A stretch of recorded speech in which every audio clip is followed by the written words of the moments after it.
So, everyone's screaming. It's game day. Your group chat is blowing up.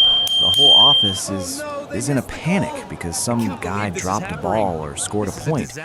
You're just sitting there. You feel the pressure to fake it, right? To shout when they shout, to care when they care, but you don't. And the world tells you you're boring. You're not a team player. I'm here to tell you that's a lie. In fact, if you don't care about sports, you're not boring. Your brain is just refusing to fall for one of the most effective psychological hacks in human history. In the next 4 minutes, we're going to look at the neuroscience of tribalism, the dopamine trap of spectator sports, and a specific shadow audit you can use to see if you're actually wasting your life or finally waking up. The anatomy of the tribal trap. Look, the brain is lazy. It wants to survive. For thousands of years, survival meant being in a tribe. The University of Chicago found that our dopamine receptors aren't just for food or sleep, they're for social hierarchy.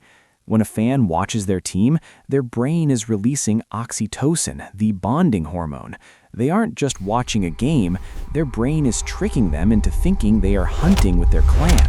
It's a survival mechanism, but in 2026, it's just a way to keep you compliant.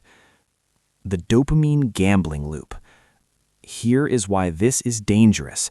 Research on intermittent reinforcement, the same principle behind slot machines, shows that fans are living in a constant state of dopamine fluctuation.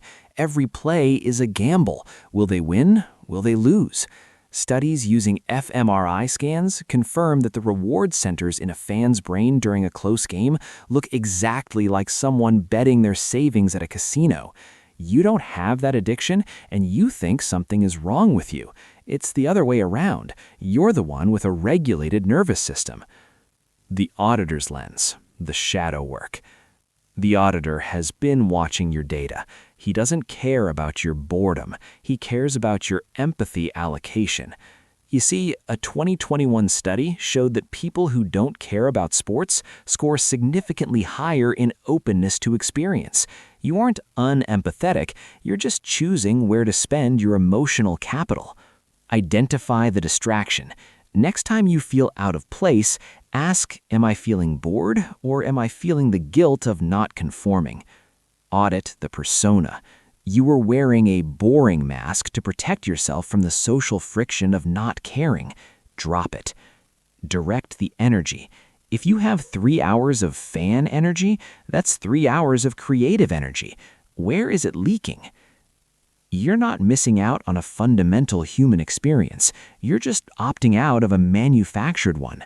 Stop trying to fix your lack of interest in sports. Start using that extra headspace to build something that doesn't disappear when the whistle blows.